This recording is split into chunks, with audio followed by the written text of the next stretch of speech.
ಇಂದಿನ ದಿನಾಂಕ 22/2/2026 ಪ್ರಾರ್ಥ ಮುರುಳಿ ಅವ್ಯಕ್ತ ರಿವೈಸ್ 5/2/2009 ಮಧುವನ ಸೇವೆ ಮಾಡುತ್ತಾ ಡಬಲ್ ಲೈಟ್ ಸ್ಥಿತಿಯ ಮೂಲಕ ಪರಿಸ್ಥಾನದ ಅವಸ್ಥೆಯಲ್ಲಿ ಇರಿ, ಅಶರೀರಿ ಆಗುವ ಅಭ್ಯಾಸ ಮಾಡಿ. ಇಂದು ಬಾಪ್ದಾದಾರವರು 4 ಕಡೆಯ ಮಕ್ಕಳನ್ನು 3 ರೂಪದಲ್ಲಿ ನೋಡುತ್ತಿದ್ದೇವೆ. ಹೇಗೆ ತಂದೆಯ 3 ರೂಪವನ್ನು ತಿಳಿದಿದ್ದೀರಿ, ಹಾಗೆಯೇ ಮಕ್ಕಳದ್ದು 3 ರೂಪವನ್ನು ನೋಡುತ್ತಿದ್ದೇವೆ. ಯಾವುದು ಈ ಸಂಗಮ ಯುಗದ ಲಕ್ಷ್ಯ ಮತ್ತು ಲಕ್ಷಣವಾಗಿದೆ? ಮೊದಲ ಸ್ವರೂಪ ಬ್ರಾಹ್ಮಣ, ಎರಡನೆಯದ್ದು ಪರಿಷ್ಠೆ, ಮೂರನೆಯದ್ದು ದೇವತೆ.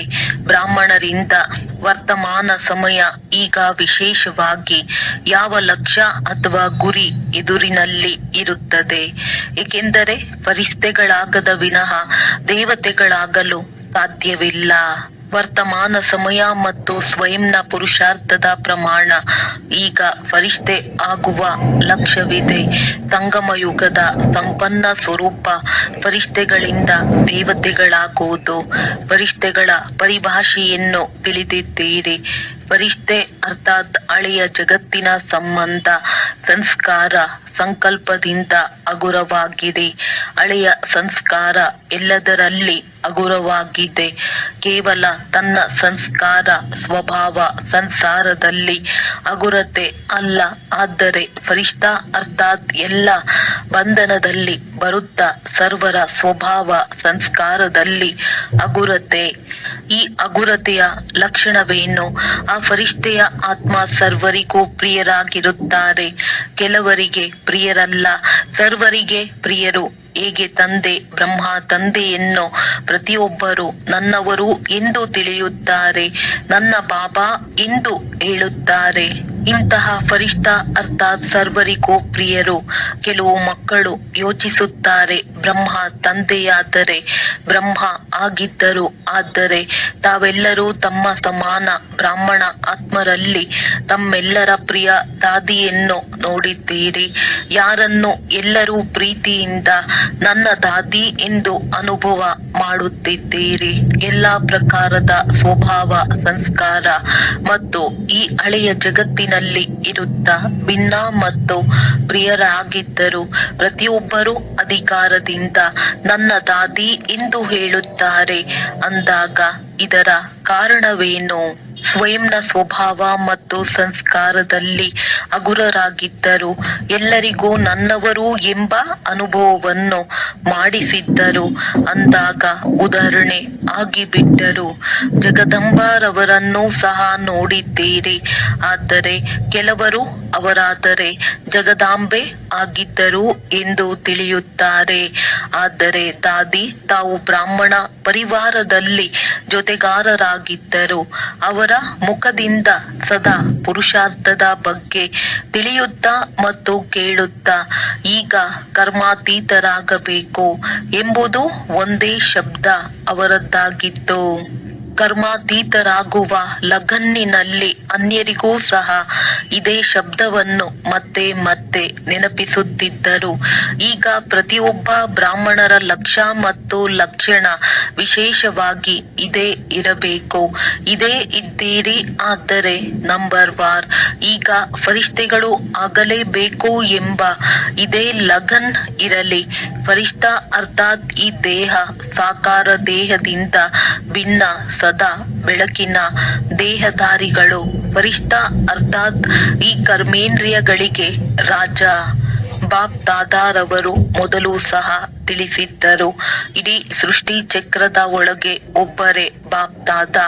ಯಾವುದನ್ನು ನಶೆಯಿಂದ ಹೇಳುತ್ತಾರೆ? ನನ್ನ ಒಬ್ಬೊಬ್ಬ ಮಗು ರಾಜ ಮಕ್ಕಳಾಗಿದ್ದಾರೆ, ಸ್ವರಾಜ್ಯ ಅಧಿಕಾರಿ ಆಗಿದ್ದಾರೆ. ಫರಿಷ್ಠ ಅರ್ಥಾತ್ ಸ್ವರಾಜ್ಯ ಅಧಿಕಾರಿಗಳು. ಇಂತಹ ಸ್ವರಾಜ್ಯ ಅಧಿಕಾರಿ ಆತ್ಮ ಬೆಳಕಿನ ಸ್ವರೂಪಧಾರಿಗಳು. ಯಾರೇ ಆಗಿರಲಿ ಇಂತಹ ಬೆಳಕಿನ ಡಬಲ್ ಹಗುರತೆಯ ಸ್ಥಿತಿಯಲ್ಲಿ ಸ್ಥಿತರಾಗಿ ಯಾರನ್ನೇ ಮಿಲನ ಮಾಡುತ್ತಾರೆ ಎಂದರೆ ಅವರ ಮಸ್ತಕದಲ್ಲಿ ಆತ್ಮಜ್ಯೋತಿಯ ಅನುಭವ ನಡೆದಾಡುತ್ತಾ ತಿರುಗಾಡುತ್ತಲೂ ಸಹ ಕಂಡು ಬರುತ್ತದೆ. ಈಗ ಈ ತೀವ್ರ ಪುರುಷಾರ್ಥದ ಲಕ್ಷ್ಯ ಮತ್ತು ಲಕ್ಷಣ ಸದಾ ಇಮರ್ಜ್ ಆಗಿ ಇಟ್ಟುಕೊಳ್ಳಿ. ಹೇಗೆ ಬ್ರಹ್ಮ ತಂದೆಯಲ್ಲಿ ನೋಡಿದ್ದೀರಿ, ಒಂದು ವೇಳೆ ಯಾರಾದರೂ ಮಿಲನ ಮಾಡಿದಾಗ, ದೃಷ್ಟಿಯನ್ನು ತೆಗೆದುಕೊಳ್ಳುವಾಗ, ಮಾತನಾಡುತ್ತಿದ್ದಾಗ ಏನು ಕಂಡು ಬರುತ್ತಿತ್ತು ಮತ್ತು ಲೈಟಿನ ಅನುಭವವನ್ನು ಮಾಡುತ್ತಿದ್ದರು. ಬ್ರಹ್ಮ ತಂದೆ ಹೆಚ್ಚು ಮಾತನಾಡುತ್ತಲೂ ಸಹ ಮಧುರವಾದ ಅಶರೀರಿ ಸ್ಥಿತಿಯಲ್ಲಿ ಸ್ಥಿತರಾಗುತ್ತಿದ್ದರು. ಅನ್ಯರಿಗೂ ಸಹ ಬಲೆ ಎಷ್ಟೇ ಸೇವೆಯ ಸಮಾಚಾರವಿರಲಿ, ಒಂದು ಸೆಕೆಂಡಿನಲ್ಲಿ ಅಶರೀರಿತನದ ಅನುಭವ ಮಾಡಿಸುತ್ತಿದ್ದರು. ಮತ್ತೆ ಮತ್ತೆ ಯಾವುದೇ ಮುರುಳಿಯಲ್ಲಿ ಪರಿಶೀಲನೆ ಮಾಡಿ, ನಾನು ಅಶರೀರಿ ಆತ್ಮನಾಗಿದ್ದೇನೆಯೇ ಎಂಬ ಆತ್ಮದ ಒಂದೇ ಪಾಠವನ್ನು ಮುರುಳಿಯಲ್ಲಿ ಎಷ್ಟು ಬಾರಿ ನೆನಪಿಸುತ್ತಿದ್ದರು ಅಂದಾಗ ಸಮಯ ಅನುಸಾರ ಚಿಕ್ಕದಾದ ವಿಸ್ತಾರದ ಮಾತುಗಳು, ಸ್ವಭಾವ ಸಂಸ್ಕಾರದ ಮಾತುಗಳು ಅಶರೀರಿ ಸ್ಥಿತಿಯಿಂದ ದೂರ ಮಾಡಿಬಿಡುತ್ತದೆ. ಈಗ ಪರಿವರ್ತನೆ ಮಾಡಿಕೊಳ್ಳಬೇಕು. ಬಾಪ್ ದಾದಾರವರು ಸೇವೆಯಲ್ಲಿ ಫಲಿತಾಂಶ ಒಳ್ಳೆಯದು ಇರುವುದನ್ನು ನೋಡುತ್ತಿದ್ದೇವೆ. ಸೇವೆಗಾಗಿ ಮೆಜಾರಿಟಿ ಒಲವು ಉತ್ಸಾಹವಿದೆ. ಯೋಜನೆಯನ್ನು ಮಾಡುತ್ತಿರುತ್ತೀರಿ, ಆದರೆ ಸೇವೆಯ ಜೊತೆಗೆ ಸಂದೇಶ ಕೊಡುವುದು ಸಹ ಅವಶ್ಯಕತೆ ಇದೆ. ಮತ್ತು ಬಾಪ್ ದಾದಾರವರು ಈ ದಿನವೂ ಸಹ ಭಿನ್ನ ವರ್ಗದ ಸ್ಥಾನದ ಸೇವೆಯ ಒಳ್ಳೆಯ ಫಲಿತಾಂಶವನ್ನು ನೋಡಿದೆವು. ಆದರೆ ಅಶರೀರಿ ಆಗುವ ವಾಯುಮಂಡಲ ಪರಿಶ್ರಮ ಕಡಿಮೆ ಮತ್ತು ಪ್ರಭಾವವನ್ನು ಹೆಚ್ಚಿನದಾಗಿ ಬೀರುತ್ತದೆ. ಕೇಳುವುದು ಚೆನ್ನಾಗಿಯೇ ಇರುತ್ತದೆ, ಆದರೆ ವಾಯುಮಂಡಲದಲ್ಲಿ ಅಶರೀರಿತನದ ದೃಷ್ಟಿಯಿಂದ ಅನುಭವ ಮಾಡುತ್ತಾರೆ ಮತ್ತು ಆ ಅನುಭವವನ್ನು ಮರೆಯುವುದಿಲ್ಲ ಅಂದಾಗ ಪರಿಸ್ಥಾನದ ಗುಂಗನ್ನು ಈಗ ಸೇವೆಯಲ್ಲಿ, ವಿಶೇಷವಾಗಿ ಸೇವೆಯಲ್ಲಿ ಅಳವಡಿಸಿಕೊಳ್ಳಿ. ಒಂದಲ್ಲ ಒಂದು ಶಾಂತಿಯ, ಖುಷಿಯ, ಸುಖದ, ಆತ್ಮಿಕ ಪ್ರೇಮದ ಅನುಭವವನ್ನು ಮಾಡಿಸಿ. ನಡತೆಯಲ್ಲಿ ಪ್ರೀತಿ, ಪ್ರೇಮ ಮತ್ತು ಏನನ್ನು ಖಾತರಿ ಮಾಡುತ್ತೀರಿ, ಸಂಬಂಧದಿಂದ, ಪರಿವಾರದಿಂದ ಅನುಭವವನ್ನು ಮಾಡಿ ಹೋಗುತ್ತಾರೆ. ಆದರೆ ಅತೀಂದ್ರಿಯ ಸುಖದ ಅನುಭವ, ಶಾಂತಿಯ ಆತ್ಮೀಯ ನಶೆ ಈಗ ವಾಯುಮಂಡಲ ವೈಬ್ರೇಷನ್ ಮೂಲಕ ವಿಶೇಷ ಗಮನದಲ್ಲಿ ತನ್ನಿ. ವಿಶೇಷ ಅನುಭವವನ್ನು ಮಾಡಿಸಿ, ಒಂದಲ್ಲ ಒಂದು ಅನುಭವವನ್ನು ಮಾಡಿಸಿ. ಹೀಗೆ ಇಲ್ಲಿನ ರೀತಿ ಪದ್ಧತಿಗೆ ಪ್ರಭಾವಿತರಾಗಿ ಹೋಗುತ್ತಾರೆ. ಇಂತಹ ಪದ್ಧತಿ ಪರಿವಾರದ ಪ್ರೀತಿ ಮತ್ತೆ ಎಲ್ಲೂ ಸಿಗುವುದಿಲ್ಲ. ಹಾಗೆ ಒಂದಲ್ಲ ಒಂದು ಪ್ರಾಪ್ತಿಯ ಅನುಭವವನ್ನು ಮಾಡಿ ಹೋಗಲಿ. ಈಗ 72 ವರ್ಷಗಳು ಪೂರ್ತಿ ಆಗುತ್ತಿವೆ. ಈ ವರ್ಷ 26ಕ್ಕೆ 90 ವರ್ಷ. ಈ ಸಮಯದಲ್ಲಿ ಫಲಿತಾಂಶವನ್ನು ಏನು ನೋಡಿದೆವು? ಪರಿಶ್ರಮದಿಂದ ಕೂಡಿರುವುದು. ಆದರೆ ಇದುವರೆಗೂ ಬ್ರಹ್ಮ ಕುಮಾರಿಯರು ಒಳ್ಳೆಯ ಕೆಲಸ ಮಾಡುತ್ತಿದ್ದಾರೆ. ಬ್ರಹ್ಮ ಕುಮಾರಿಯರ ಜ್ಞಾನ ಮತ್ತು ನಿರಾಕಾರಿ ಆಗಿದ್ದಾರೆ. ನಾವಾದರೆ ಸ್ಥೂಲ ಶರೀರಧಾರಿ ಆಗಿದ್ದೇವೆ. ಇಷ್ಟು ದೊಡ್ಡ ಸಂಘಟನೆಯಲ್ಲಿ ಇರುವವರಾಗಿದ್ದೇವೆ. ಪ್ರತಿಯೊಬ್ಬರ ಸಂಸ್ಕಾರದಲ್ಲಿ ಇರುವವರಾಗಿದ್ದೇವೆ. ಸಂಸ್ಕಾರಗಳನ್ನು ಹೊಂದಿಕೊಳ್ಳುವುದು ಅರ್ಥಾತ್ ಫರಿಷ್ಠೆ ಆಗುವುದು. ಸಂಸ್ಕಾರವನ್ನು ನೋಡಿ ಕೆಲವು ಮಕ್ಕಳು ಹೃದಯ ವಿದೀರ್ಣರಾಗಿ ಬಿಡುತ್ತಾರೆ. ತಂದೆ ಬಹಳ ಒಳ್ಳೆಯವರಾಗಿದ್ದಾರೆ. ಬ್ರಹ್ಮ ತಂದೆಯೂ ಸಹ ಬಹಳ ಒಳ್ಳೆಯವರಾಗಿದ್ದಾರೆ. ಜ್ಞಾನವು ಬಹಳ ಚೆನ್ನಾಗಿದೆ. ಪ್ರಾಪ್ತಿಯು ಬಹಳ ಚೆನ್ನಾಗಿದೆ. ಸ್ವಭಾವ ಸಂಸ್ಕಾರಗಳನ್ನು ಹೊಂದಿಕೊಳ್ಳುವುದು ಅರ್ಥಾತ್ ಎಲ್ಲರಿಗೂ ಪ್ರಿಯರಾಗುವುದು, ಕೆಲವರಿಗೆ ಪ್ರಿಯರಲ್ಲ. ಏಕೆಂದರೆ ಕೆಲವು ಮಕ್ಕಳು ಹೇಳುತ್ತಾರೆ, ಕೆಲವರಲ್ಲಿ ವಿಶೇಷತೆಯನ್ನು ನೋಡಿ ಪ್ರೀತಿ ಬರುತ್ತದೆ ಎಂದು ಹೇಳುತ್ತಾರೆ. ಇವರ ಭಾಷಣ ಬಹಳ ಚೆನ್ನಾಗಿದೆ, ಇವರಲ್ಲಿ ಇಂತಹ ವಿಶೇಷತೆ ಬಹಳ ಚೆನ್ನಾಗಿದೆ, ಇವರ ಮಾತು ಬಹಳ ಚೆನ್ನಾಗಿದೆ. ತಾವು ಫರಿಷ್ಠೆ ಆಗುವುದರಲ್ಲಿ ಇದು ವಿಘ್ನ ಆಗುತ್ತದೆ. ಅವರಿಗೆ ಪ್ರಿಯರಾದಿರಿ, ಆದರೆ ಅವರನ್ನು ಬಲೆ ಪ್ರಿಯರನ್ನಾಗಿ ಮಾಡಿಕೊಳ್ಳಿ. ಆದರೆ ನಾನು ಆತ್ಮ ನ್ಯಾರ ಆಗಿದ್ದೇನೆ. ನ್ಯಾರ ಸ್ಥಿತಿಯಿಂದ ಪ್ರಿಯರನ್ನಾಗಿ ಮಾಡಿಕೊಳ್ಳಿ. ವಿಶೇಷತೆಯೊಂದಿಗೆ ಪ್ರೀತಿಯಲ್ಲ. ಇವರ ಈ ಗುಣ ನನಗೆ ಬಹಳ ಚೆನ್ನಾಗಿದೆ ಎನಿಸುತ್ತದೆ ಅನ್ನುವುದನ್ನು ಧಾರಣೆ ಮಾಡಿ ಇದರ ಕಾರಣ ಇವರು ಪ್ರಿಯರು ಎಂಬುದು ತಪ್ಪಾಗುತ್ತದೆ. ಫರಿಷ್ಠೆ ಎಲ್ಲರಿಗೂ ಇಷ್ಟವಾಗುತ್ತಾರೆ. ಪ್ರತಿಯೊಬ್ಬರು ಇವರು ನನ್ನವರು ಎಂದು ಹೇಳಲಿ. ನಮ್ಮವರು. ಇಂತಹ ಫರಿಷ್ಠ ಸ್ಥಿತಿಯಲ್ಲಿ ಎರಡು ಪ್ರಕಾರದ ವಿಘ್ನಗಳು ಬರುತ್ತವೆ. ಒಂದಾಗಿದೆ ದೇಹದ ಪರಿವೆ. ಅದಾದರೆ ಸ್ವಾಭಾವಿಕವಾಗಿ ಎಲ್ಲರಿಗೂ ಅನುಭವವಿದೆ.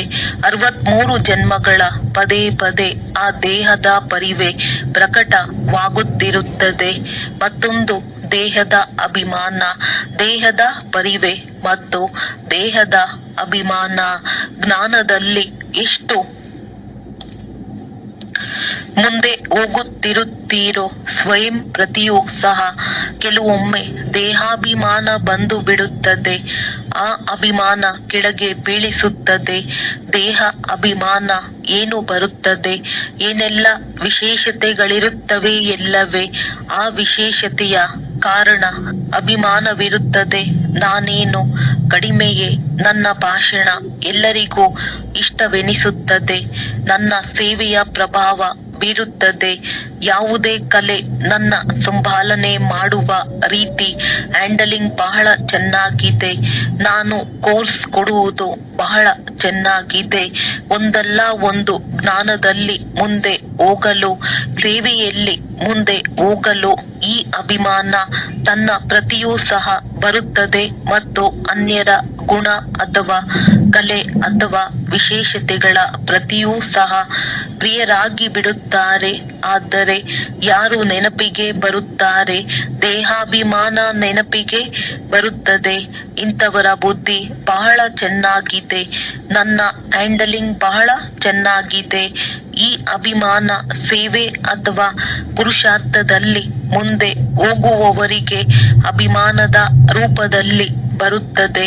ಅಂದಾಗ ಇದನ್ನು ಸಹ ಪರಿಶೀಲನೆ ಮಾಡಿಕೊಳ್ಳಬೇಕು. ಮತ್ತು ಅಭಿಮಾನವುಳ್ಳವರಿಗೆ ಅಭಿಮಾನ ಇದೆ, ಇದನ್ನು ಪರಿಶೀಲನೆ ಮಾಡಿಕೊಳ್ಳುವ ಸಾಧನವಾಗಿದೆ. ಅಭಿಮಾನವುಳ್ಳವರಿಗೆ ಸ್ವಲ್ಪವೂ ಸಹ ಯಾರಾದರೂ ಅಪಮಾನ ಮಾಡಿದರೆ ಅವರ ವಿಚಾರದ, ಅವರ ಸಲಹೆಯ, ಅವರ ಕಲೆಯ, ಅವರ ಹ್ಯಾಂಡ್ಲಿಂಗ್ ಕ್ಷೇತ್ರ ಪಾಲನೆಯ ಬಗ್ಗೆ ಅಪಮಾನ ಬಹಳ ಬೇಗ ಅನುಭವವಾಗುತ್ತದೆ. ಮತ್ತು ಅಪಮಾನದ ಅನುಭವವಾಯಿತು, ಅದರ ಇನ್ನೂ ಸೂಕ್ಷ್ಮ ಗುರುತು ಕ್ರೋಧದ ಅಂಶ ಉತ್ಪನ್ನವಾಗಿ ಬಿಡುತ್ತದೆ. ಆವೇಶದಲ್ಲಿ ಬರುವುದು. ಇದು ಫರಿಷ್ಠೆಗಳಾಗಲು ಬಿಡುವುದಿಲ್ಲ. ಅಂದಾಗ ವರ್ತಮಾನ ಸಮಯದ ಲೆಕ್ಕದಿಂದ ಬಾಪ್ದಾದಾರವರು ಮತ್ತೆ ಸೂಚನೆಯನ್ನು ಕೊಡುತ್ತಿದ್ದಾರೆ. ತಮ್ಮ ಸಂಗಮ ಯುಗದ ಕೊನೆಯ ಸ್ವರೂಪ ಫರಿಷ್ಠೆ. ಇದನ್ನು ಈಗ ಜೀವನದಲ್ಲಿ ಪ್ರತ್ಯಕ್ಷ ಮಾಡಿ ಸಾಕಾರದಲ್ಲಿ ತನ್ನಿ. ಫರಿಷ್ಠೆ ಆಗುವುದರಿಂದ ಅಶರೀರಿ ಆಗುವುದು ಬಹಳ ಸಹಜವಾಗುತ್ತದೆ. ಸೂಕ್ಷ್ಮ ರೂಪದಲ್ಲಿಯೂ ಸಹ ಸೆಳೆತ ಯಾವುದಾದರೂ ವಿಶೇಷತೆ ಅಥವಾ ತನ್ನದೇ ಆಗಿರಲಿ ಅಥವಾ ಮತ್ತೊಬ್ಬರದು ಆಗಿರಲಿ ಅಭಿಮಾನ ಇಲ್ಲವೇ ಎಂದು ತಮ್ಮ ಚೆಕಿಂಗ್ ಮಾಡಿಕೊಳ್ಳಿ. ಕೆಲವು ಮಕ್ಕಳ ಚಿಕ್ಕ ಮಾತು ಸಹ ಅವರ ಸ್ಥಿತಿಯನ್ನು ಹೆಚ್ಚು ಕಡಿಮೆ ಮಾಡಿಬಿಡುತ್ತದೆ. ಖುಷಿಯಿಂದ ಕೂಡಿರುವ ಚೆಹರೆಗೆ ಬದಲಾಗಿ ಚಿಂತೆಯಿಂದ ಕೂಡಿರುವ ಚೆಹರೆ ಅಥವಾ ಚಿಂತನೆಯಲ್ಲಿ ಇರುವ ಚೆಹರೆ ಮತ್ತು ನಡೆಯುತ್ತಾ ನಡೆಯುತ್ತಾ ಹೃದಯ ವಿದೀರ್ಣರಾಗಿ ಬಿಡುತ್ತಾರೆ. ಖುಷಿಯಿಂದ ಇರುವುದರ ಬದಲಾಗಿ ಹೃದಯ ವಿದೀರ್ಣರಾಗುತ್ತಾರೆ. ತಿಳಿಯಿತೆ? ಈಗ ತಮ್ಮ ಸಂಗಮ ಯುಗದ ಕೊನೆಯ ಸ್ಥಿತಿ ಪರಿಷ್ಠಾನದ ಸಂಸ್ಕಾರವನ್ನು ಪ್ರಕಟ ಮಾಡಿಕೊಳ್ಳಿ. ಹೇಗೆ ಬ್ರಹ್ಮ ತಂದೆಯನ್ನು ನೋಡಿದ್ದೀರಿ, ಅವರನ್ನು ಅನುಸರಿಸಬೇಕಲ್ಲವೇ? ಮಾತನಾಡುತ್ತಾ ಮಾತನಾಡುತ್ತಾ ಮಕ್ಕಳು ಏನಾದರೂ ಸಮಾಚಾರವನ್ನು ಹೇಳಲು ಬರುತ್ತಿದ್ದರು. ಆದರೆ ಆ ಸಮಾಚಾರದಿಂದಲೇ ದೂರವಾಗಿ ಬಿಡುತ್ತಿದ್ದರು. ಶಬ್ದದಿಂದ ದೂರದ ಸ್ಥಿತಿಯ ಅನುಭವವನ್ನು ಮಾಡಿ ನೋಡಿದರು. ಮಾತುಗಳ ಸಮಾಚಾರವನ್ನು ಹೇಳಲು ಬಹಳ ಪ್ಲಾನ್ ಮಾಡಿಕೊಂಡು ಬರುತ್ತಿದ್ದರು. ಇದನ್ನು ಹೇಳಬೇಕು, ಇದನ್ನು ಹೇಳುತ್ತೇನೆ, ಇದನ್ನು ಕೇಳುತ್ತೇನೆ. ಆದರೆ ಬ್ರಹ್ಮ ತಂದೆಯು ಮುಂದೆ ಬಂದಾಗ ಏನು ಹೇಳಬೇಕಾಯಿತೋ ಅದನ್ನೇ ಮರೆತು ಬಿಡುತ್ತಿದ್ದರು. ಇದಕ್ಕೆ ಫರಿಷ್ಠಾ ಸ್ಥಿತಿ ಎಂದು ಹೇಳಲಾಗುತ್ತದೆ. ಈ ದಿನ ಈ ಪಾಠವನ್ನು ಪಕ್ಕ ಮಾಡಿಕೊಂಡಿದ್ದೀರಾ? ನಾನು ಯಾರು? ಫರಿಷ್ಠೆ. ಯಾವುದೇ ಮಾತಿನಲ್ಲಿ ಯಾವುದೇ ವಿಶೇಷತೆಯಿಂದ, ತನ್ನ ವಿಶೇಷತೆಯಿಂದ, ದೇಹದ ಅಭಿಮಾನದಿಂದ ದೂರ. ಡಬಲ್ ಲೈಟ್ ಫರಿಷ್ಠ. ಏಕೆಂದರೆ ಫರಿಷ್ಠೆಗಳಾಗದೆ ದೇವತೆಯ ಶ್ರೇಷ್ಠ ಪದವಿ ಸಿಗಲು ಸಾಧ್ಯವಿಲ್ಲ. ಸತ್ಯಯುಗದಲ್ಲಿ ಬಂದು ಬಿಡುತ್ತೀರಿ, ಏಕೆಂದರೆ ಮಕ್ಕಳಾಗಿದ್ದೀರಿ. ಆಸ್ತಿಯಂತೂ ಸಿಗುತ್ತದೆ, ಆದರೆ ಶ್ರೇಷ್ಠ ಪದವಿ ಇಲ್ಲ. ಸದಾ ಜೊತೆಯಲ್ಲಿ ಇರುತ್ತೇನೆ ಎಂದು ಯಾವ ವಾಯಿದೆ ಮಾಡಿದ್ದೀರಿ? ಜೊತೆಯಲ್ಲಿ ರಾಜ್ಯ ಮಾಡುತ್ತೇವೆ. ಸಿಂಹಾಸನದ ಮೇಲೆ ಕುಳಿತುಕೊಳ್ಳದಿದ್ದರೂ ರಾಜ್ಯದ ಅಧಿಕಾರಿ ಆಗಲಿ. ಅಲ್ಲಿಯ ರಾಜ್ಯಸಭೆಯನ್ನು ನೋಡಿದ್ದೀರಲ್ಲವೇ? ಯಾರೆಲ್ಲ ರಾಜ್ಯಸಭೆಯ ಅಧಿಕಾರಿಗಳಿದ್ದಾರೆ ಅವರು ತಿಲಕ ಮತ್ತು ಕಿರೀಟಧಾರಿಗಳು. ರಾಜ್ಯದ ತಿಲಕ, ರಾಜ್ಯದ ಗುರುತು, ಕಿರೀಟ ಅಂದಾಗ ಬಹಳ ಸಮಯದಿಂದ ಸ್ವರಾಜ್ಯ ಅಧಿಕಾರಿ ಮಧ್ಯದಲ್ಲಿ ಅಲ್ಲ. ಬಹಳ ಸಮಯದ ಸ್ವರಾಜ್ಯ ಅಧಿಕಾರಿಗಳು ಸಿಂಹಾಸನದ ಮೇಲೆ ಬಲೆ ಕುಳಿತುಕೊಳ್ಳದಿದ್ದರೂ ರಾಜ ಪರಿವಾರದಲ್ಲಿ ಬರುವ ಅಧಿಕಾರಿ ಆಗಿಬಿಡುತ್ತಾರೆ.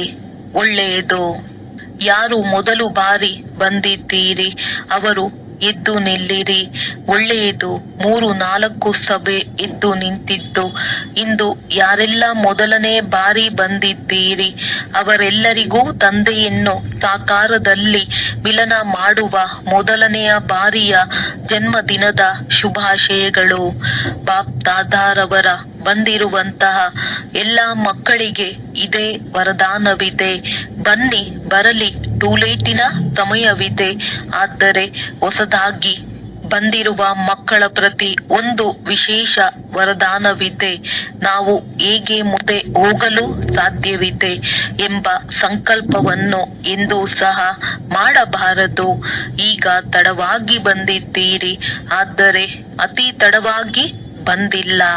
ತಮ್ಮೆಲ್ಲರಿಗೂ ವಿಶೇಷವಾಗಿ ಬಾಪ್ ದಾದಾರವರು ಮತ್ತು ನಿಮಿತ್ತರಾದ ಬ್ರಾಹ್ಮಣ ಪರಿವಾರದ ಸಹೋದರ ಸಹೋದರಿಯರ ವಿಶೇಷ ಸಹಯೋಗದ ಭಾವನೆ ಇದೆ.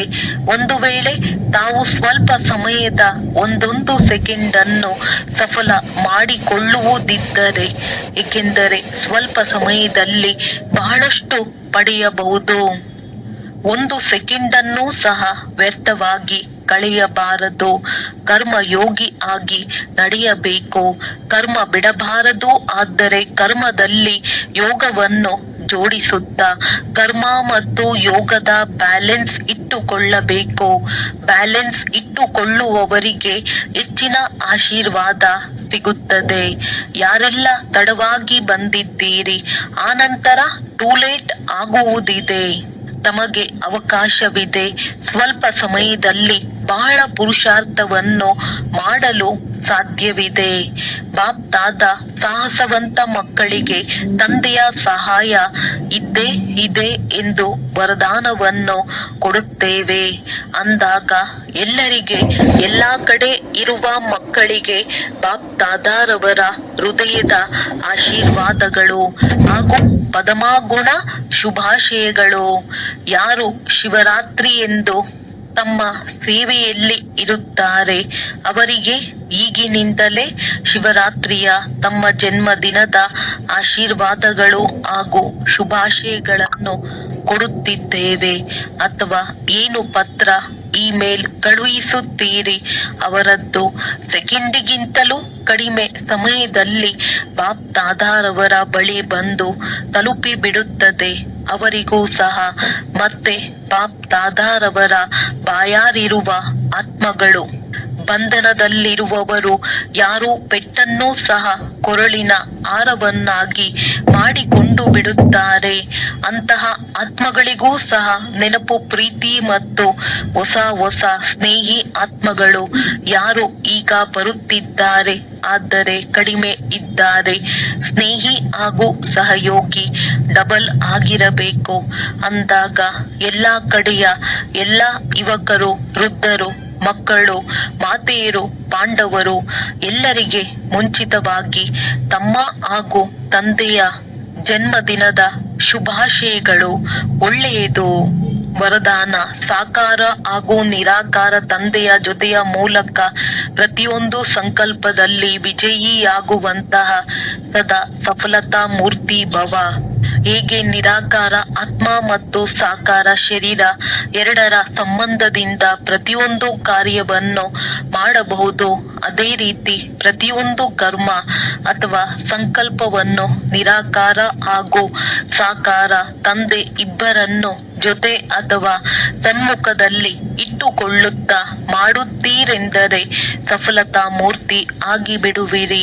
ಏಕೆಂದರೆ ಯಾವಾಗ ಬಾಪ್ ದಾದಾರವರು ಸನ್ಮುಖದಲ್ಲಿ ಇರುತ್ತಾರೆಂದರೆ ಅವಶ್ಯವಾಗಿ ಅವರಿಂದ ನಿರ್ಣಯ ತೆಗೆದುಕೊಂಡು ನಿಶ್ಚಯ ಹಾಗೂ ನಿರ್ಭಯತೆಯಿಂದ ಮಾಡುವಿರಿ. ಇದರಿಂದ ಸಮಯ ಹಾಗೂ ಸಂಕಲ್ಪದ ಉಳಿತಾಯವಾಗುವುದು. ಯಾವುದೂ ಸಹ ವ್ಯರ್ಥವಾಗುವುದಿಲ್ಲ. ಪ್ರತಿಯೊಂದು ಕರ್ಮವು ಸ್ವತಃವಾಗಿಯೇ ಸಫಲವಾಗುವುದು. ಸ್ಲೋಗನ್: ಆತ್ಮಿಕ ಸ್ನೇಹವು ಸಂಪತ್ತಿಗಿಂತಲೂ ಅಧಿಕ ಅಮೂಲ್ಯವಾಗಿದೆ. ಆದ್ದರಿಂದ ಮಾಸ್ಟರ್ ಸ್ನೇಹದ ಸಾಗರರಾಗಿರಿ. ಅವ್ಯಕ್ತ ಸೂಚನೆ: ಏಕತೆ ಮತ್ತು ವಿಶ್ವಾಸದ ಗುಣಲಕ್ಷಣಗಳ ಮೂಲಕ ಸಫಲತಾ ಸಂಪನ್ನರಾಗಿರಿ. ಧರ್ಮ ಸತಾರವರ ಮುಂದೆ ಪವಿತ್ರತೆಯ ಶಕ್ತಿ ಮತ್ತು ರಾಜ್ಯ ಸತಾರವರ ಮುಂದೆ ಏಕತೆಯ ಶಕ್ತಿ ಸಿದ್ಧ ಮಾಡಿ. ಈ ಎರಡು ಶಕ್ತಿಗಳನ್ನು ಸಿದ್ಧ ಮಾಡುವುದರಿಂದ ಈಶ್ವರಿಯ ಸತಾದ ಬಾವುಟ ಸಹಜವಾಗಿ ಹಾರುವುದು. ಈಗ ಈ ಎರಡು ಕಡೆಯ ವಿಶೇಷ ಗಮನ ಬೇಕು. ಎಷ್ಟೆಷ್ಟು ಪವಿತ್ರ ಮತ್ತು ಏಕತೆಯ ಶಕ್ತಿಯಿಂದ ಅವರ ಸಮೀಪ ಸಂಪರ್ಕದಲ್ಲಿ ಬರುತ್ತಿರುತ್ತೀರಿ, ಅಷ್ಟು ಅವರು ಸ್ವಯಂ ತಮ್ಮ ವರ್ಣನೆ ಮಾಡುತ್ತಿರುತ್ತಾರೆ. ಒಳ್ಳೆಯದು. ಓಂ ಶಾಂತಿ. ಓಂ